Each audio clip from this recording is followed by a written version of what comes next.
ప్రభు స్తోత్రం చెల్లిస్తూ ఉన్నాం. ప్రభు నామమున చేరి వచ్చిన మీ అందరికీ నా ప్రేమ వందనాలు తెలియజేస్తూ ఉన్నాను. మరి కరుడు మన రక్షకుడైన ప్రభులు వారి పేరుతో నన్ను ఈ ప్రాంతానికి ఆహ్వానించి గొప్పదైన పరిచర్యలో, ప్రభులు వారి పరిచర్యలో పాలు పంపులు పొందే అవకాశం మరి ప్రభువారు నాకు అనుగ్రహించారు. దేవుని దాసులను ప్రేరేపించి మరి నన్ను ఆహ్వానించిన దేవుని దాసులకు ప్రేమ వందనాలు తెలియజేస్తూ ఉన్నాం. ఈ ప్రాంతాల్లో ఉన్న సంఘాల్లో ఉన్న బాధ్యులు అయిన వారందరికీ కూడా నా ప్రేమ వందనాలు తెలియజేస్తూ ఉన్నాం. మరి విశేషంగా పాటలు పాడేటప్పుడు చక్కగా ఇన్స్ట్రుమెంట్ వాయించడానికి మరి సోదరుడు జీవరత్నం గారు చాలా సహకరించారు. వారి తోడు మరి ఆయన శిష్యుడు శ్యామ్ కూడా చాలా చక్కగా సహకరించారు. మరి ముఖ్యంగా ఈ ఊరు పిల్లలందరూ కూడా, ఈ ఊరు పిల్లలకి మరి ముఖ్యంగా మీకు అందరికీ వందనాలు చెప్తున్నాను. నాయన అందరు గాడ్ బ్లెస్ యు ఆల్. దేవుడు మిమ్మల్ని మీ విద్యల్లో బహుగా దీవించాలని, ఆశీర్వదించాలని కోరుకుంటున్నాను. చిన్నారి బిడ్డలు మాత్రమే కాకుండా గ్రామస్తులందరికీ కూడా ప్రేమ వందనాలు తెలియజేస్తూ ఉన్నాను. మరి ఈ రాత్రి క్లుప్తమైన వర్తమానము నేను అందించబోతా ఉన్నాను. దైవ గ్రంథములో నుండి అపోస్తలుడైన పౌలు గారు తిమోతికి రాసిన మొదటి పత్రిక 3వ అధ్యాయము 16వ వచనం చదువుతున్నాను. నిరాక్షేపముగా దైవ భక్తిని గూర్చిన మర్మము గొప్పదై ఉన్నది. ఆయన సశరీరుడుగా ప్రత్యక్షుడాయను, ఆత్మ విషయమున నీతిపరుడని తీర్పు నొందెను, దేవదూతలకు కనబడెను, రక్షకుడు అని జనములలో ప్రకటింపబడెను, లోకమందు నమ్మబడెను, ఆరోహణుడై తేజోమయుడాయను. చిన్న ప్రార్థన చేద్దాం. దయచేసి అందరూ తల్ల వంచి ఏకీభవించండి. దయగల తండ్రి, మీకు వందనాలు. ఇంతవరకు మీ నామ సంకీర్తనం చేయటంలో మీరు చూపించిన కృపలను బట్టి మీకు స్తోత్రం. సహకారులను అందించినందుకు కూడా మీకు వందనాలు. కుటుంబస్తులను బట్టి, చేరువచ్చిన మీ బిడ్డలందరిని బట్టి మీకు వందనాలు. దూరం నుండి మీ వాక్కులు వినాలని ఆశ కలిగిన వారి అందరితో మీరు మాట్లాడండి. ఈ మంటి పురుగు మీ పక్షంగా నిలబడి ఉంటుండగా మీరే మహిమ, ఘనత, ప్రభావాలు మీరు పొందుకోమని మా రక్షకుడైన యేసుక్రీస్తు ప్రభులు వారి ఉన్నతమైన నామంలోనే స్తోత్రాలు చెల్లించి ప్రార్థించి వేడుకొనుచున్నాము తండ్రి, ఆమెన్. రైట్, చాలా సంతోషం. పిల్లలందరూ ఒకసారి ఆమెన్ చెప్పండి. సౌండ్ తగ్గింది అబ్బాయి. రైట్, బాగా చెప్పారు. పరిశుద్ధ గ్రంథమైన బైబిల్ గ్రంథంలో అపోస్తలుడైన పౌలు గారు తిమోతికి వ్రాసిన మొదటి పత్రిక 3వ అధ్యాయము 16వ వచనం చదువుకున్నాం. ఈ రాత్రి ఆక్షేపణ లేని భక్తికి ఆధారాలు, ఆక్షేపణ లేని భక్తికి ఆధారాలు ఈ రాత్రి మీకు తెలియచేయబోతున్నాం. దయచేసి వినండి. భక్తి అనేది ఆక్షేపణతో కూడిందిగా ఉండకూడదు.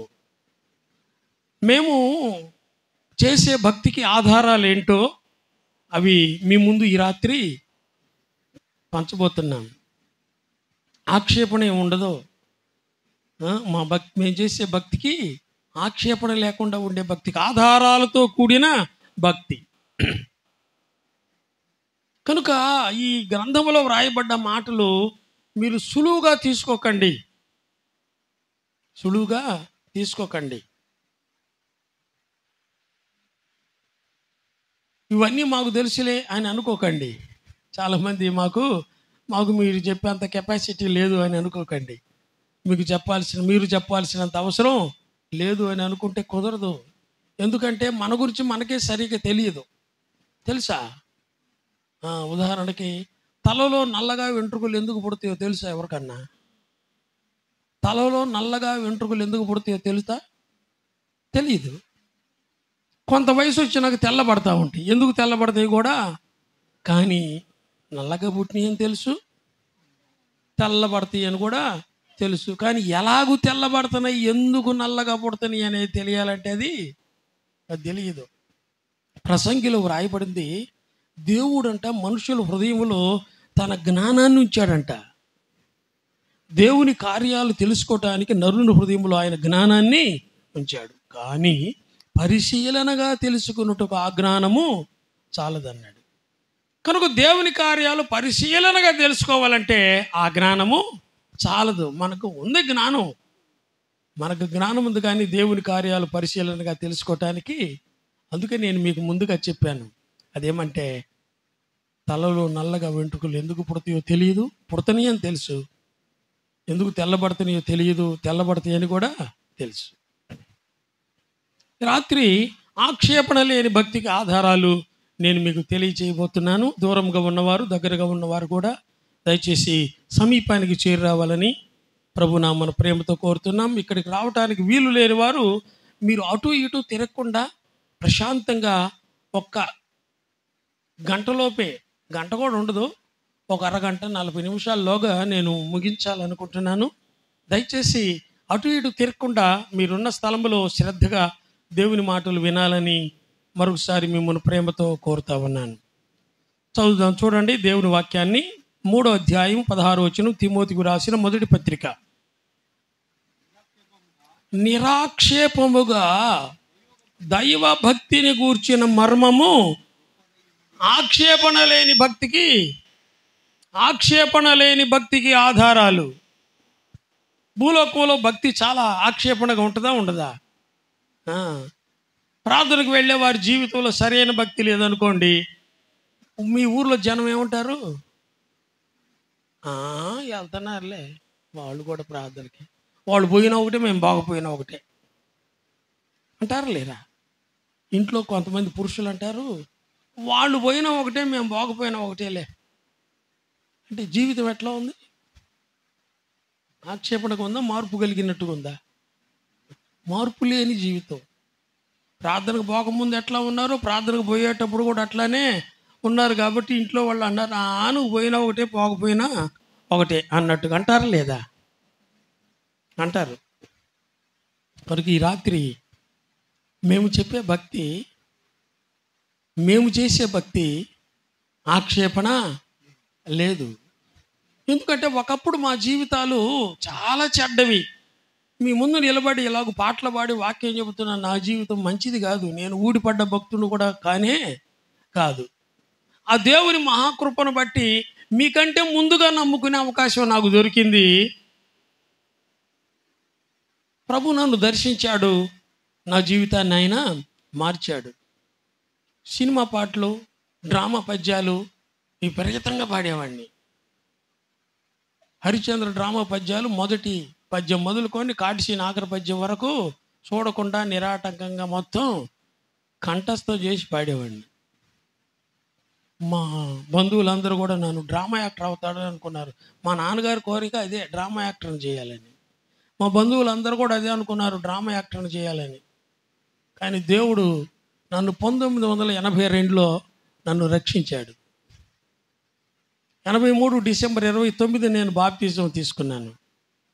అప్పటి నుంచి ఇప్పటి వరకు డ్రామా పద్యాలు పెద్ద పెద్ద నాయకులందరూ, డ్రామా యాక్టర్లు అందరూ నాకు తెలుసు, నేను వాళ్ళకి తెలుసు. వాళ్ళు నేను డ్రామాల్లోకి వస్తారని ఎదురు చూస్తున్నారు నా కోసం. ఏంది బాబు ఇట్లా చేసామంటారు నన్ను.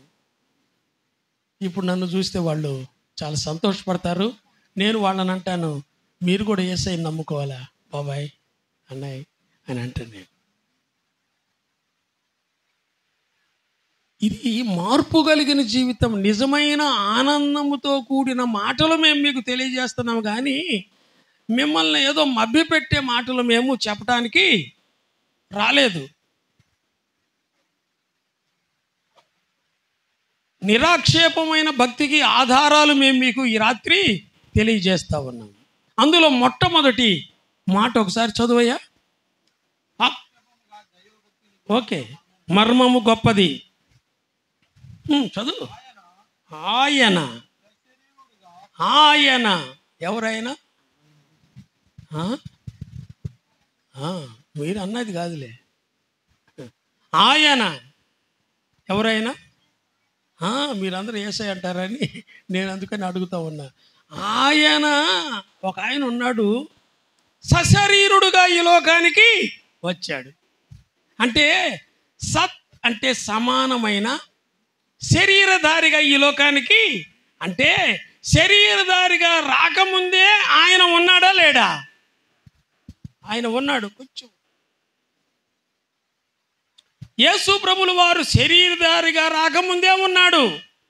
చాలామంది అనుకునేది ఏమంటే, మీ దేవుడు అంటారు కొంతమంది, అంటూ మీ దేవుడు 2000 నుండే ఉన్నాడు కదా, అంతకుముందు లేడు కదా అనేవాళ్ళు ఉన్నారా లేరా? అలాంటి వాళ్ళు 2 చెవులు పెట్టుకొని జాగ్రత్తగా వినండి. నేను చెప్పలేదు, యేసయ్య అన్నాడు చెవులు గలవాడు వినుగాక అన్నాడు. ఆయన ఒక ఆయన ఉన్నాడు, ఆయన శరీరధారిగా ఈ లోకానికి వచ్చాడు. ఎవని చేజనించే జగము, ఎవని లోపల ఉండి లీనమై, ఎవని ఎందుడిందు పరమేశ్వరుడెవ్వడు, మూల కారణం ఎవ్వడు, అనాది మధ్యలయుడెవ్వడు, సర్వము తానైన వాడెవ్వడు, వాని నీ ఆత్మభూని శరణం అని వేడదా. ఎవరైనా ఎవరండి? ఆయనే. ఆయన ఒక ఆయన ఉన్నాడు, ఎవని చేజనించిందో ఈ జగము, ఈ జగత్తు, ఇందులో సమస్తాన్ని నిర్మించిన నిర్మాణకుడు ఆయన సశరీరుడుగా, అంటే సమానమైన శరీరధారిగా వచ్చాడంటే ఒకప్పుడు ఆయనకు శరీరము లేదు. దేవుడు అంటే, ప్రియమైన తల్లిదండ్రులారా, సోదరి సోదరులారా వినండి, మనలాగా రక్తమాంసంలో కలిగిన వాడు కాడు. ఆయన శరీరధారిగా వచ్చిన ఉద్దేశం ఏంటో దైవ గ్రంథములో మనం జాగ్రత్తగా పరిశీలన చేయబోతున్నాం. ఎందుకు శరీరధారిగా వచ్చాడో 2వ అధ్యాయం 14 వచ్చిన హెబ్రీయులకు రాసిన పత్రిక త్వరగా చూడండి. 2వ అధ్యాయం 14 హెబ్రీ.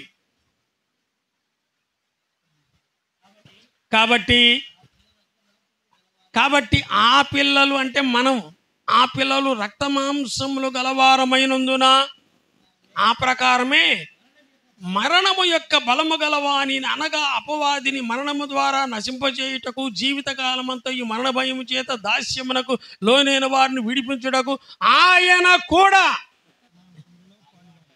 ఎవరు ఆయన? చూసారా? ఆయన కూడా రక్తమాంసములలో పాలివాడయ్యాడు. ఎందుకొరకు వచ్చాడు అంటే, రక్తమాంసములు లేని ఆయన రక్తమాంసాలు ధరించుకొని ఎందుకు ఈ భూలోకానికి వచ్చాడంటే, మనమందరం రక్తమాంసములు కలిగిన వారం. అక్కడ ఒక గడ్డి తగలబడతా ఉంది, చీమలన్నీ అటు పోతున్నాయి. ఆ గడ్డి కాలుకుంటూ ఇటు వస్తుంది. అటు పోతే చీమలు కాలిపోతాయి కదా. చీమలు కాలిపోతాయండి. మనం చూసి చీమ నువ్వు గాలిపోతావే, నువ్వు ఒకటి పో, పక్కకు పో అంటే పక్క పోయిద్దా? పోయిద్దా? ఏమన్నా పట్టుకుంటే ఏమో చేసిద్ది? చీమ చచ్చిపోయిద్దా? ఎప్పుడన్నా పట్టుకొని చూడండి. ఎర్రచీమను పట్టుకొని చూస్తే ఏం చేస్తుంది? అది మామూలుగా ఉంటుంది, మంట పుట్టుద్ది కదా. మనం చెబితే దానికి అర్థం కాదు. ఇప్పుడు చీమకు చెప్పాలంటే ఇంకొక చీమ ఎదురొచ్చి అటు నుంచి వచ్చి దాని మూతిలో మూతి పెట్టుద్ది కదా. దాని మూతిలో మూతి పెట్టి ఏం మాట్లాడుకుంటే మనకేం తెలుసు? మాట్లాడుకోగానే టకాలన డైవర్షన్ అయితే కదా. డైవర్షన్ తీసుకుంటే తీసుకోవా. ఎంత బాగుందండి. చీమతో మాట్లాడాలంటే మనుషుడు కుదరదు. ఎవరు కుదురుద్ది? చీమకే. అట్లానే మనమందరము దారి తప్పిపోయి, మనమందరము మరణానికి లోనైపోయి, అపవాది అనేవాడు మనల్ని మరణానికి లోను చేసిన కారణాన్ని బట్టి పరలోకంలో ఉన్న దేవుడు, ఆత్మస్వరూపుడైన దేవుడు, శరీరం రక్తం మాంసం లేని ఆ దేవుడు ఆయన రక్త మాంసాలు ధరించుకొని ఈ లోకానికి యేసుక్రీస్తు పేరునా రక్షకుండెలసినాడిల లోపల దోషకారి జనులతో ఎంతో సుభాషలను పలికినాడే. యేసుక్రీస్తు అని పేరుతో దేవదేవుడు భూలోకానికి దిగి వచ్చాడు, దిగి రాలేదా? చూసారా? అదే మరలా యేసుక్రీస్తు పేరునా రక్షకుండెలసినాడిల లోపల దోషకారి జనులతో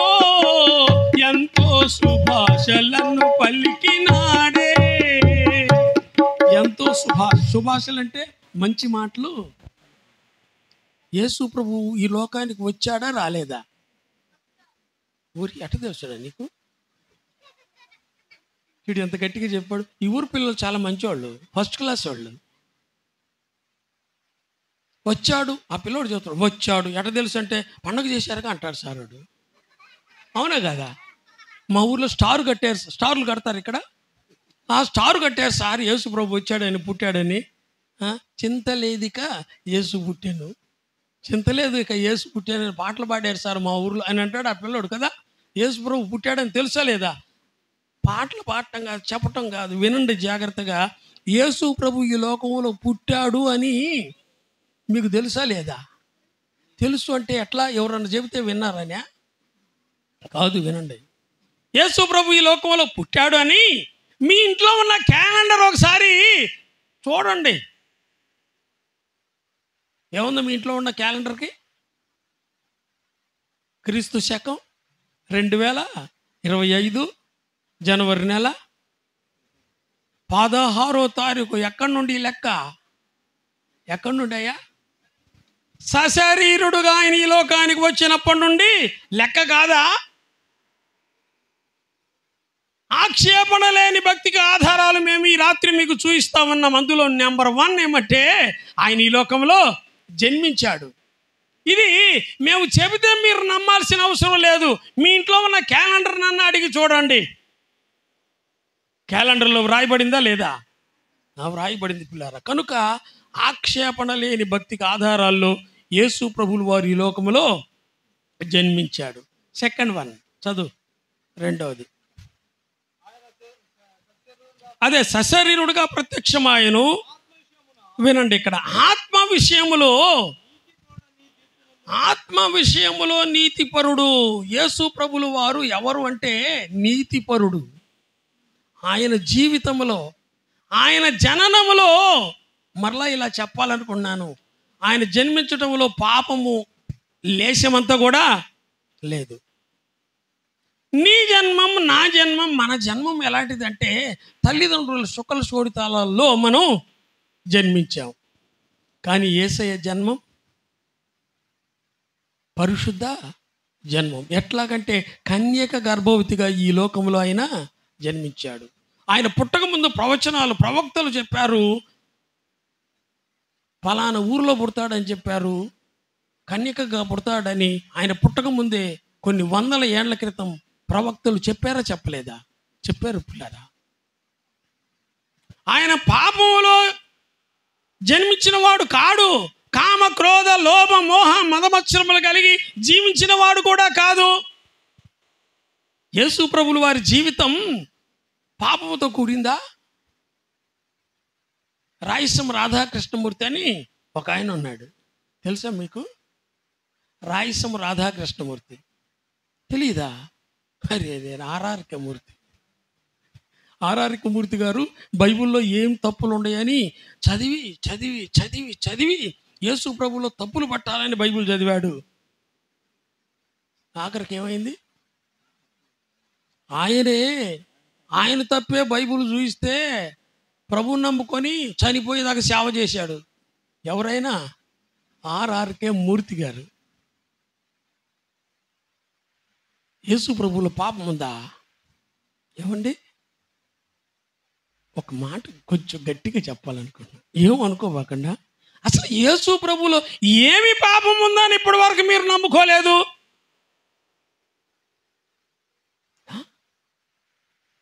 ఆయన ఛాలెంజ్ కూడా చేశాడు కదా, నాలో పాపం ఉంటే మీరు ఎవరైనా స్థాపించవచ్చు అని. ఆనాడు విసిరిన ఛాలెంజ్ నేటికి కూడా ఉంది. కావాలంటే మీరు కూడా ఎవరైనా పరిశీలన చేయండి, యేసు ప్రభువు వారి జీవితంలో ఏమన్నా పాపం ఉందేమో. కనుక యేసు ప్రభువు వారి జీవితం ఎలాంటిదంటే పరిశుద్ధుడు. ఆయన జన్మం పరిశుద్ధమైనది, ఆయన జీవితం కూడా పరిశుద్ధమైనది. కాబట్టే మనందరికి సరిపోయిన వాడిగా ఉన్నాడు. మాత్రమే కాదు, ఆయన గురించి ఆయన నమ్ముకున్న బిడ్డలు, ఆయన శిష్యులు పరిశుద్ధుడు అని చెబితే చెప్పవచ్చు, అది మనం సహజంగా కదా. కానీ శత్రువులు చెప్పారు ఏమని? ఏమని చెప్పారు? ఆయన పాపము శిక్ష విధించిన శతాధిపతి అన్నాడు, అరే రే ఆయన ఇంత త్వరగా చనిపోయాడా అని అన్నాడు. శిక్ష వేసిన పిలాతు అన్నాడు, ఆయన యందు ఏ నేరము లేదు అని అన్నాడు, ఏ దోషము లేదని అన్నాడు. సిలువలో వేలాడుతున్న దొంగ అన్నాడు, మనకైతే ఇది సరిపోయింది, కానీ ఆయన ఏం తప్పు చేశాడు అని అన్నాడా లేదా? డబ్బులు కమ్ముకున్న ఇస్కరియోతు యోధా కూడా అన్నాడు, నేను నిరపరాధ రక్తమును అప్పగించానని. యేసు ప్రభుల వారిలో జీవితంలో రవ్వంత కూడా పాపము లేదు పిల్లారా. యేసు ప్రభుల వారి జీవితం అనేది అనేక మంది జీవితాల మీద ప్రభావం చేసింది. అందులో మన దేశ మహాత్మా గాంధీ, జాతి పిత అంటారు. ఆయన యేసు ప్రభుల వారి యొక్క బోధనలు చదివి, ఆయన బోధనలో ఒక మాట పట్టుకొని, సాత్వికులు ధన్యులు వారు భూలోకమును స్వతంత్రించుకొందురు అనే మాట తీసుకొని మన దేశానికి స్వాతంత్ర్యాన్ని సంపాదించటంలో ఆయనది కూడా ఒక పాత్ర ఉందా లేదా? ఉంది. ఆయన చెప్పిన మాట అదే. యేసు ప్రభుల వారి ప్రబోధాలు చదివాను నేను, కొండ మీద ప్రసంగం నేను చదివాను, శర్మన్ ఆన్ ద మౌంట్ అని. దానిలో ఆ మాట తీసుకున్నాడు, దాన్ని పట్టుకొని ఆయుధంగా ధరించాడు పిల్లారా. కనుక ఆయన మీద ప్రభావం చూయించింది. మరొక ఆయన అన్నాడు, మీరు కొంచెం బాధపడబాకండి, ఎందుకంటే ఉన్నమాట చెప్పాలి కదా నేను. ఆయన అన్నాడు, I like Christ but I don't like Christians. ఎందుకన్నాడు తెలుసా మీకు? యేసు ప్రభుల వారు చాలా మంచివాడు, నాకు ఇష్టమే, కానీ ఈ క్రైస్తవులు అనబడిన వారు ప్రతి స్టేషన్లో వాళ్ళ ఫోటోలే ఉంటాయి, ప్రతి ప్లాట్ఫారం మీద జేబు దొంగలని పేర్లు వాళ్ళయే ఈ క్రిస్టియన్స్ ఉంటాయి, ప్రతి తగాదాల్లో వాళ్ళే ఉంటారు, వాళ్ళ పేర్లు అవి పెట్టుకుంటారు, కానీ వారి జీవితంలో రవ్వంత కూడా మార్పు లేదు. కాబట్టి ఆయన అన్నాడు, లాల్ బహదూర్ శాస్త్రి గారు అన్నమాట ఇది, I like Christ but I don't like Christians అన్నాడు. వారి జీవితం మీద ప్రభావితం చూపించలేదా? చెప్పాలంటే లాల్ బహదూర్ శాస్త్రి గారి జేబులో ఎప్పుడు సామెతల గ్రంథం ఉంటుంది, ఎప్పుడు సామెతల గ్రంథం ఉంటుంది. తెలుసా మీకు ఈ సంగతులు? బైబిల్ గ్రంథం చాలా విశేషమైంది పిల్లారా. వినండి, యేసు ప్రభుల వారి జీవితం ఎంత మందిని ప్రభావితం చేసిందో, శత్రువులు సహా ఆయన పరిశుద్ధుడు అని అన్నారు. అప్పగించిన శతాధిపతి కూడా ఈయన నిజముగా దేవుని కుమారుడే అని అన్నాడు. ఇప్పుడు చదువయ్యా 3వది చదువు. అప్పుడే పోయావు అక్కడికి. ఆత్మ విషయములో నీతిపరుడని తీర్పు పొందాను. వినండి, ఆత్మ విషయములో నీతిమంతుడని తీర్పు పొందాడా పొందలేదా? యేసు ప్రభులు వారు సిలువలో వేలాడినప్పుడు అందరూ ఆయన్ని దూషించిన వాళ్ళు కూడా ఆఖరికి ఏమన్నారు? ఒప్పుకున్నారో ఒప్పుకోలేదా? మీరు ఒప్పుకోకపోయినా ఆకాశం ఏంటంటే సూర్యుడు, చంద్రుడు, లేకుంటే సూర్యుడు అదృశ్యుడైపోయాడు. మధ్యాహ్నం 12 గంటల మొదలుకొని 3 గంటల వరకు ఎంతో చెమ్మ చీకటి, భూకంపం కలిగింది, సూర్యుడు అదృశ్యుడైపోయాడు, సృష్టి అంతా కూడా మౌనం వహించింది పిల్లారా. సమాధులు తెరువబడ్డాయి. ఈయన పరిశుద్ధుడే అని సృష్టి విలపించింది ఆయన కన్ను మూసినప్పుడు. పరిశుద్ధుడు, నీతిమంతుడని తీర్పు, నీతిమంతుడు ఆయన మాత్రమే కాకుండా దేవదూతలకు కనబడెను. నేను ఇట్లా చెప్పాలనుకున్నాను, ఆయన తీర్పు పొందాడు. ఆయన తీర్పు పొందాడు అంటే దాని అర్థం ఏంటంటే, యేసు ప్రభుల వారు కలువరి శిలువలో చనిపోయాడా చనిపోలేదా? చనిపోలేదా? తీర్పు పొందాడు. ఎవరి కొరకు? ఎవరి పక్షంగా? మనందరి పక్షంగా. మనం అంటే ప్రార్థనకు వచ్చే వాళ్ళ అందరి పక్షంగా కాదు, లోకంలో మానవులందరి పక్షంగా యేసు ప్రభుల వారు తీర్పు పొందాడు. ఆత్మ విషయమై నీతిపరుడని తీర్పు తీర్చబడ్డాడు. కలువరి శిలువ చూడగానే అన్యాయమైన తీర్పు, న్యాయమైన తీర్పు అది. ఆ? ఏదో ఒకటి చెప్పండి.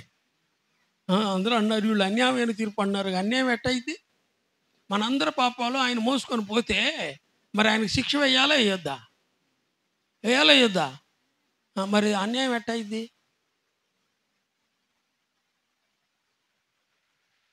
మనందరి పాపాలు ఆయన మీద మోసుకొని ఆయన అన్నాడు మీ పాపం లోకంలో మానవులందరి పాపాలు మోసుకొని వెళ్ళిపోతే తండ్రి దేవుని దగ్గరకు వెళితే పాపం కలిగిన వారికి శిక్ష పడాలా పడొద్దా?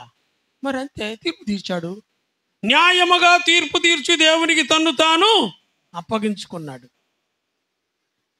న్యాయముగా తీర్పు తీర్చబడ్డాడు. తండ్రి దృష్టిలో ఎంత శిక్ష, ఆయన జీవితంలో పాపము లేదు, కానీ మనందరి పాపాలు ఆయన మోసాడు కాబట్టి, ఆయన మోస్తూ ఆయన దగ్గరికి వెళ్ళాడు కాబట్టి పాపానికి రావాల్సిన శిక్ష ఖచ్చితంగా పడాలా పడొద్దా? అది విధించబడ్డాడు. దానికి ఆయన చేతులు అప్పగించాడు. ఆ పిల్లలకు వద్దులే నా చేతికి కొట్టు, ఆ పిల్లలకు వద్దులే నా తలకు కొట్టండి, ఆ పిల్లలకు వద్దులే నా వీపు మీద దెబ్బలు కొట్టండి అని మనకు బదులుగా, మనకు జామీనుగా కలువరి శిలువలో ఆయన తీర్పు తీర్చబడ్డాడు. అయితే వినండి, కలువరి శిలువను చూడగానే ఎవరు గుర్తొస్తారు? శిలువ చూడగానే ఎవరు గుర్తొస్తారు? ఏం చల్లబడ్డారు? శిలువను చూశారు ఎక్కడన్నా? శిలువను చూడగానే ఎవరు గుర్తొస్తారు? యేసు ప్రభువు అని గుర్తొస్తారు. ఆ దొంగలు గుర్తురారా? ఇంకా ఇద్దరు దొంగలు శిలువే పడ్డారుగా, వాళ్ళు ఎందుకు గుర్తురారు? సిలువను చూచు కొలది శిల సమానమైన బ్రతుకు కరిగి కరిగి నీరగుచున్నది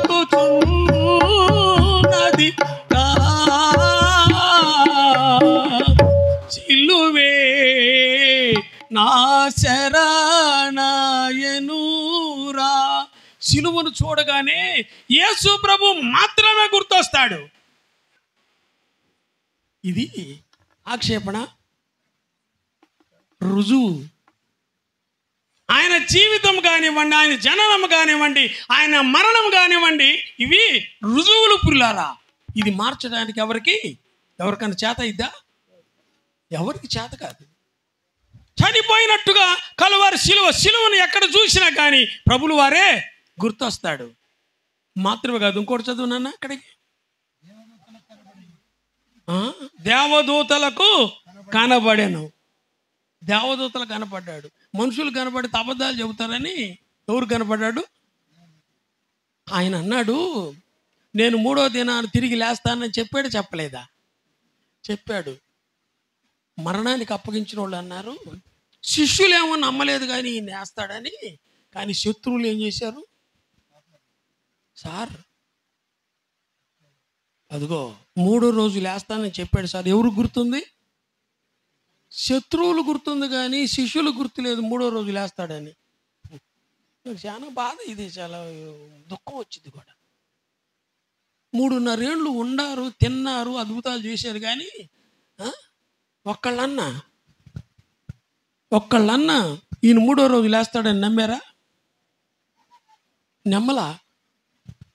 కానీ ఆ మరణానికి అప్పగించిన శాస్త్రులు, పరిచయులు, అయ్యా ఆయన 3వ రోజు లేస్తానని చెప్పినట్టు మాకు గుర్తుంది, కనుక సమాధికి కాపలా పెట్టిన వాళ్ళు ప్రపంచంలో ఎవరు లేరు, ఎక్కడా లేరు, ఈ సమాధి దగ్గరే పెట్టారు కాపలా.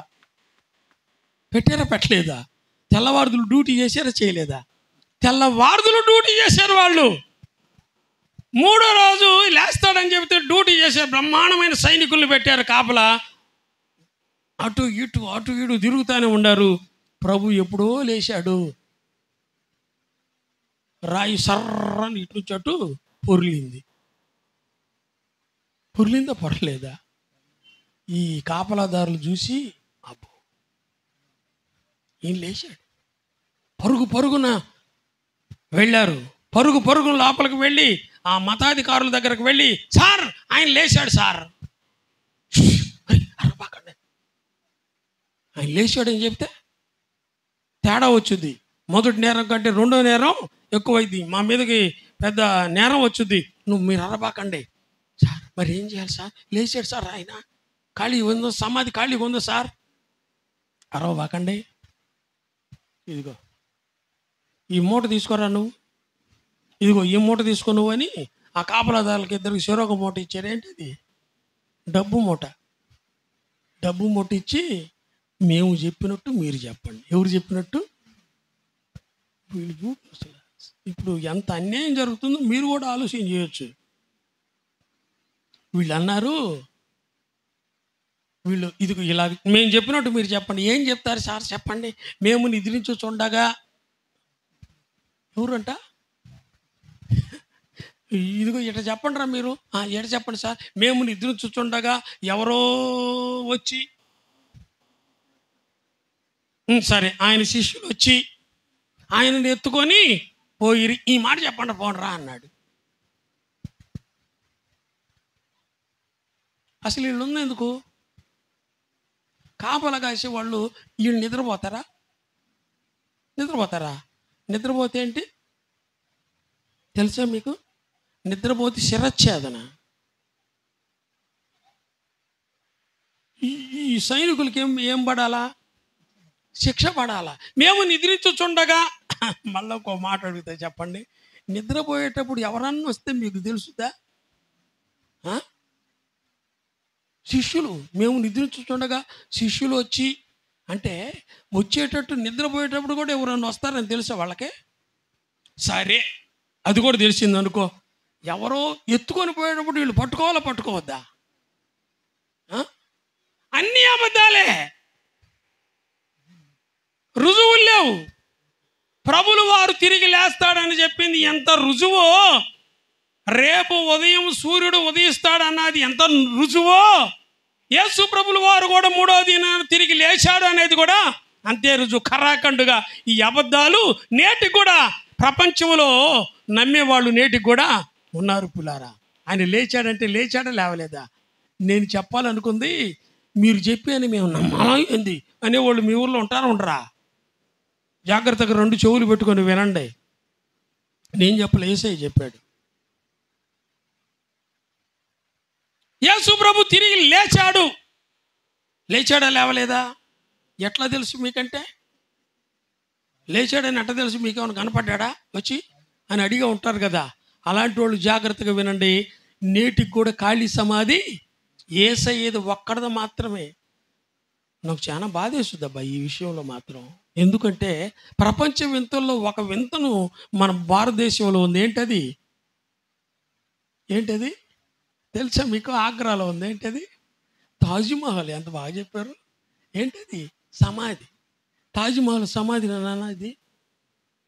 ఇప్పుడు కూడా దానికి ఏంది ఎముకలు ఉంటాయేమో, కానీ యేసయ్య సమాధి ఖాళీ సమాధి వీళ్ళకి కనపడలా. ఎవరికి? ఈ వింతలు ప్రచురించే వాళ్ళకి కనపడలా. యేసు ప్రభు లేచాడా లేవలేదా? లేచాడంటానికి రుజువు ఖాళీ సమాధి ఉందా లేదా? కావాలంటే వెళ్ళి చూసిరండి, 1 లక్ష రూపాయలు ఖర్చు అయింది. ఆక్షేపణ లేని భక్తికి ఆధారాల్లో మరొకటి ఏమంటే ఏంటది? ఖాళీ సమాధి. ఆయన జననం, ఆయన జీవితం, ఆయన మరణం, ఆయన పునరుద్ధానం, ఇవి రుజువులు పుల్లారా. మేమేమి టాలటోలుగా లేకుంటే కట్టుకథలుగా నమ్ముకున్న వాళ్ళం మాత్రం కాదు. రుజువులు ఇవి. ఇంకోటి చదువు.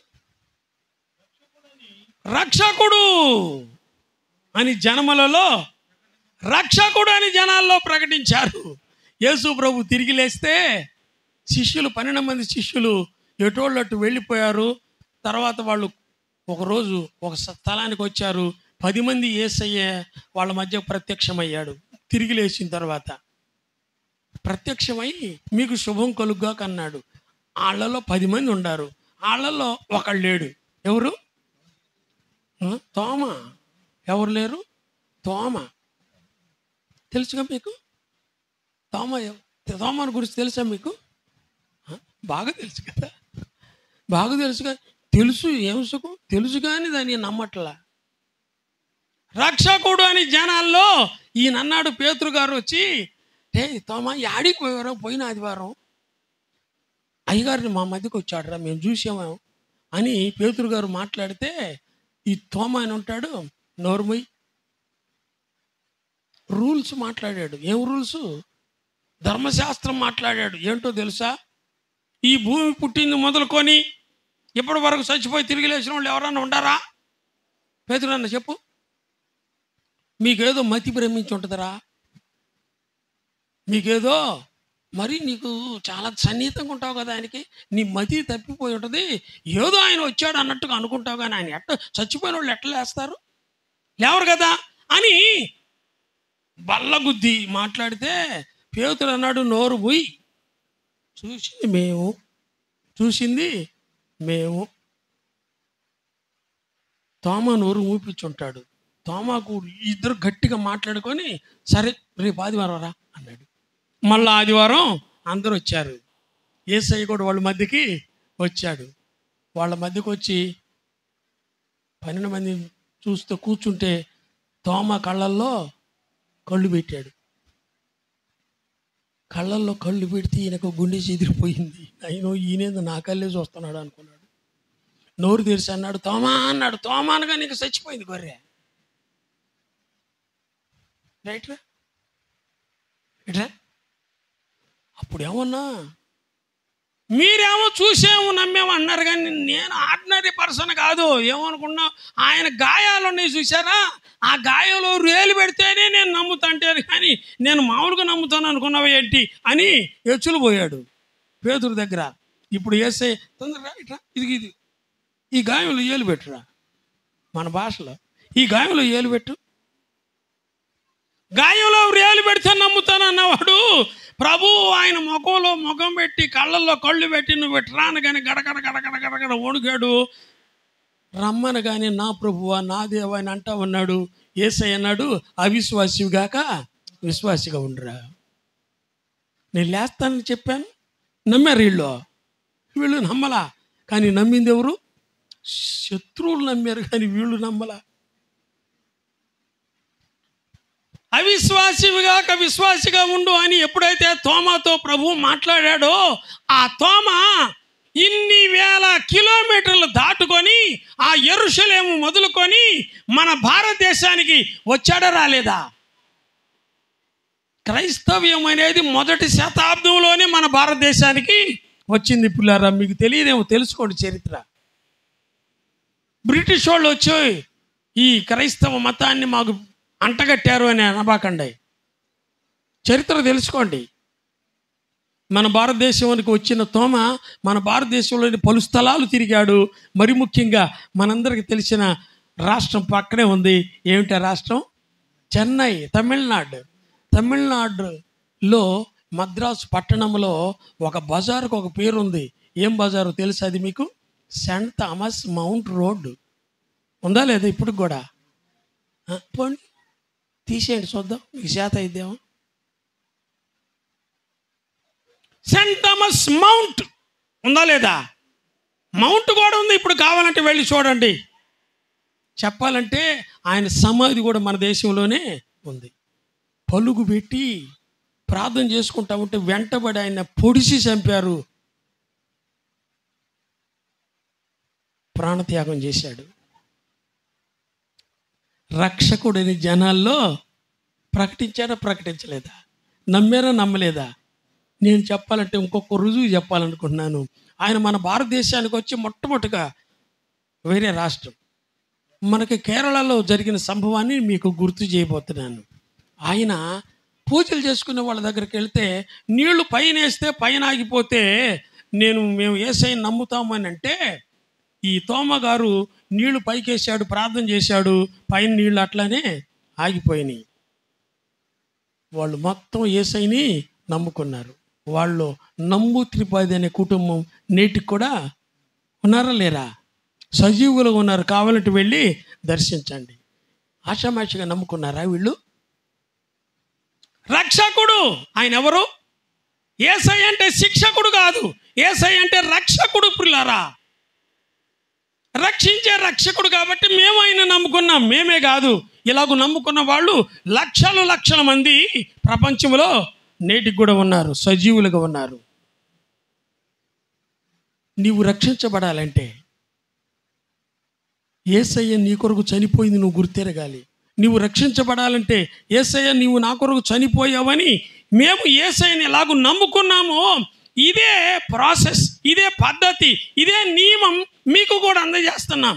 మీరేం చేయాల్సిన అవసరం లేదు, ఎక్కడికో వెళ్ళాల్సిన అవసరమే లేదు. మేము నమ్ముకున్నాం. ఎట్లాగంటే యేసు ప్రభువా ఇప్పుడు వరకు నీకు దూరంగా ఉన్నాను, ఇప్పుడు తెలుసో తెలియకో నీకు వ్యతిరేకంగా పాపం చేశానయ్యా, నన్ను క్షమించయ్యా అని అన్నానంతే.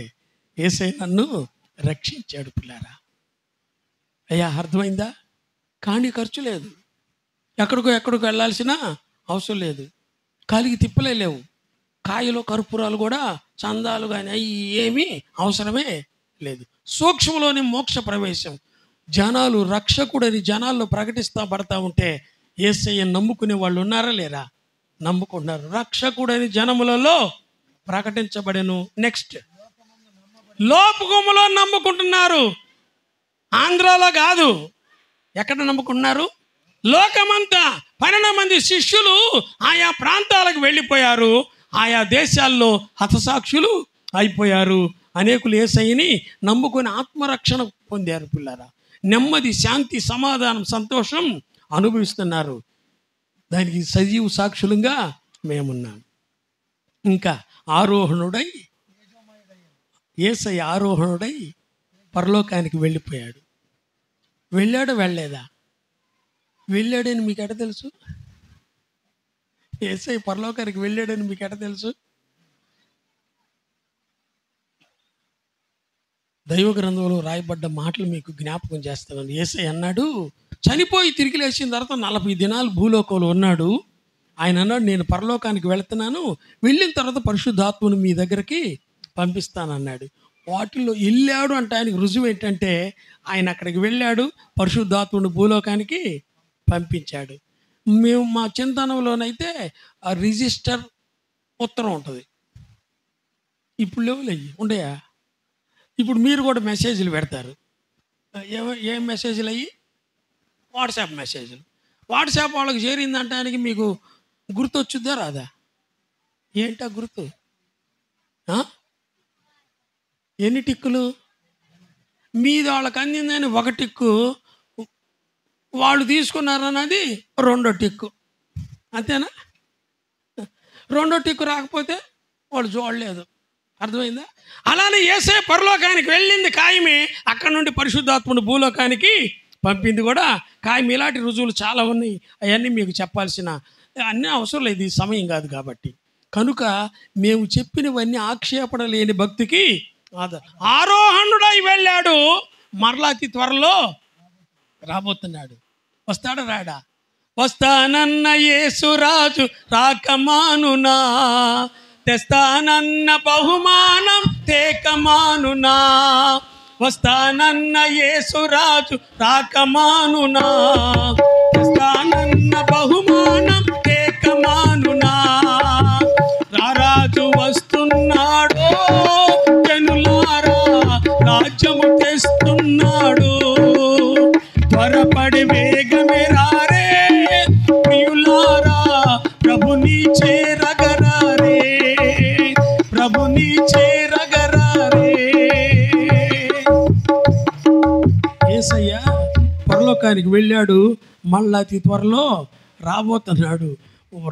రావటానికి ఆయన చెప్పాడు, నేను వెళ్ళిన తర్వాత వచ్చేదానికి గుర్తులు చెప్పాడు. జనం మీదకి జనం, రాజ్యం మీదకి రాజ్యం, అక్కడక్కడ కరువులు, భూకంపాలు ఇవన్నీ జరుగుతున్నాయా లేదా? కాలిఫోర్నియా ఏమైంది? కాలిఫోర్నియా కాలిపోయింది. లాస్ ఏంజల్స్ ఏమైంది? లాస్ ఏంజల్స్ లాస్ అయింది. 6,000 ఎకరాలు మొత్తం శ్మశానం అయిపోయింది. 20వ తారీఖు జరగవలసిన పదవి స్వీకార ప్రమాణం పోస్ట్ పోన్ అయ్యింది. తెలుసా మీకు? ట్రంప్ గారు ప్రమాణ స్వీకారం చేస్తాడు అనుకుంటే మరి ఏందో మనకు తెలియదు, నాకు కూడా తెలియదు. ఆ దేశంలో ఒక ప్రక్కనేమో అగ్ని కీలకాలు, మరొక ప్రక్కనేమో మంచు తుఫాను -డిగ్రీ. మన దేశంలోనేమో భూకంపాలు టిబెట్లో కదా. భూకంపం వచ్చిందా రాలేదా? వచ్చింది పిల్లరా. దయచేసి ఇశ్రాయేలుకి ఇంకా యుద్ధం చేస్తూనే ఉన్నారు. రష్యా వాళ్ళు, ఉక్రెయిన్ వాళ్ళు ఇంకా యుద్ధం చేస్తూనే ఉన్నారు. ఆ చైనా వాళ్ళకి ఏం పుట్టిందో మళ్ళీ ఇంకొక రోగాన్ని వదిలేరా వదలలేదా? ఇది కూడా కరోనా టైప్ అంటే జాగ్రత్త. మరి అది వచ్చిందో రాదు, వచ్చినా మేము చింతపడాల్సిన అవసరం లేదు. ఏమే చింతపడదా జీవరత్నం? ఉంటే ఇక్కడ, పోతే అక్కడ. మరి మీ సంగతి ఏంది? ఆ మాట చెప్పడానికి మేము వచ్చింది కూడా. యేసయ్య వచ్చేది ఖాయమే. ఈ లోకానికి రక్షకుడుగా ఆయన మీకు పరిచయం చేస్తున్నాం పిల్లారా. ఆయన ఉచితంగా రక్షించడానికి ఆయన ఇష్టపడతా ఉన్నాడు. కానీ ఖర్చు లేకుండా, కాలికి తిప్పలు లేకుండా నిజమైన అత్యానంద భరితులు కావాలని మరొకసారి ప్రేమతో ఈ మాటలు తెలియజేసి ముగిస్తా ఉన్నాను. ఇక్కడికి చేరి వచ్చిన వాళ్ళందరూ యేసు ప్రభు నమ్ముకున్న వారేనా? దూరం నుండి విన్నవారందరూ కూడా యేసయ్య నమ్ముకోవటానికి ఇష్టపడేవారు ఎవరైనా ఉంటే ఈ మాట చెప్పండి. యేసయ్యా, తెలుసో తెలియకో ఇంతవరకు దూరంగా ఉన్నానయ్యా, ఇప్పటి నుండి నీ బిడ్డగా ఉండడానికి ఇష్టపడుతున్నానయ్యా అని చిన్న ప్రార్థన చేయండి. గొప్ప మేలు అనుభవించండి. మాకు వద్దు, మీరు చెప్పే మేము విను అంటే నయా పైసా నష్టం లేదు. మాకు ఉందా? నష్టపోయేది మీరు. అగ్నిగుండానికి వెళ్ళేది ఖాయం. యుగ యుగాలు. ఎంతకాలం అది? అగ్ని ఆరదు, పురుగు చావాద చాట, పండ్లు కొరుకుచు వేదన నొందెదరు. బూడిద కాదు దేహం బాధకు అంతమే లేదు ప్రియ స్నేహితుడా. బూడిద కాదు దేహం బాధకు అంతమే లేదు ప్రియ స్నేహితుడా. బాధపడలేక బహుగా ఏడ్చెదవు. నరకము నోర్వ గలవా, నరకమందుండ గలవా ప్రియ స్నేహితుడా. నిత్య నరకాగ్ని బాధలను గనుమా. నిత్య నరకం. యేసయ్యను నమ్మకుండా మీ ప్రాణం పోతే ఎన్నడూ తిరిగి రాని అగ్నిగుండానికి వెళ్ళిపోతారు పిల్లారా. దయచేసి తప్పించుకోండి. ప్రేమతో ఈ మాటలు తెలియజేస్తున్నాం. యేసు ప్రభులు వారు తప్ప రక్షించేవారు ఇంకెవరు లేరు. యేసు ప్రభులు వారు తప్ప తిరిగి లేచిన వారు ఎవరు లేరు. యేసు ప్రభులు వారు తప్ప పాపాలు క్షమించడానికి అధికారి భూలోకులు ఒక్కళ్ళు కూడా లేరు. రక్షించే సమర్థుడు యేసు ప్రభు. దయచేసి యేసు ప్రభు దగ్గరికి రండి, పాప క్షమాపణ పొందుకొని నిత్యానంద భరితులు కావాలని ప్రేమతో ఈ మాటలు ఇంటి వారికి, బంధువులకి, చేరి వచ్చిన వారికి, దూరం నుండి వినేవారందరికీ తెలియచేస్తూ ముగిస్తా ఉన్నాం. దేవుడి వాక్కులు మనందరి కొరకై దీవించి ఆశీర్వదించుగాక. ప్రార్థన. అందరూ తల్ల వంచి కండ్లు మూయండి. ప్రియమైన సోదరుడా, సోదరి, అమ్మా, ఈ రాత్రి నేను ప్రభువుని నమ్ముకుంటాను ఆశ కలిగిన వారు ఈ చిన్న ప్రార్థన చేయండి. నేను చెప్పే మాటలు మీరు చెప్పండి. యేసు ప్రభువా, నీకు వందనాలు. ఇప్పటి వరకు నీకు దూరంగా జీవించాను అయ్యా. నేను పాపిని, నన్ను క్షమించు, నన్ను నీ బిడ్డగా స్వీకరించు, అగ్నిగుండం తప్పించు, నీ రాజ్యానికి వారసత్వం దయచేయమని యేసు ప్రభు నామమున వేడుకుంటున్నాను తండ్రి. ఈ ప్రార్థన చేసిన వాళ్ళు ఎవరన్నా ఇప్పుడు ఇక్కడ ఉంటే మీటింగ్ అయిన తర్వాత ముందుకు రండి, మీ కొరకు ప్రార్థన చేస్తాం. దయగల తండ్రి, మీకు వందనాలు. విత్తబడ్డ ప్రతి మాట విన్న వారిలో కార్యం జరిగించండి. దుష్టుడు ఎత్తుకొని పోకుండా సహాయం దయచేయండి. కుటుంబస్తులకు చేరి వచ్చిన వారికి, దూరం నుండి విన్న వారందరూ, గ్రామస్తులు, గ్రామాధికారులను పేరు పేరున దీవించి ఆశీర్వదించమని రక్షకుడైన యేసుక్రీస్తు ప్రభులు వారి ఉన్నతమైన నామములోనే స్తోత్రాలు చెల్లించి ప్రార్థించి వేడుకొనుచున్నాము తండ్రి. ఆమెన్.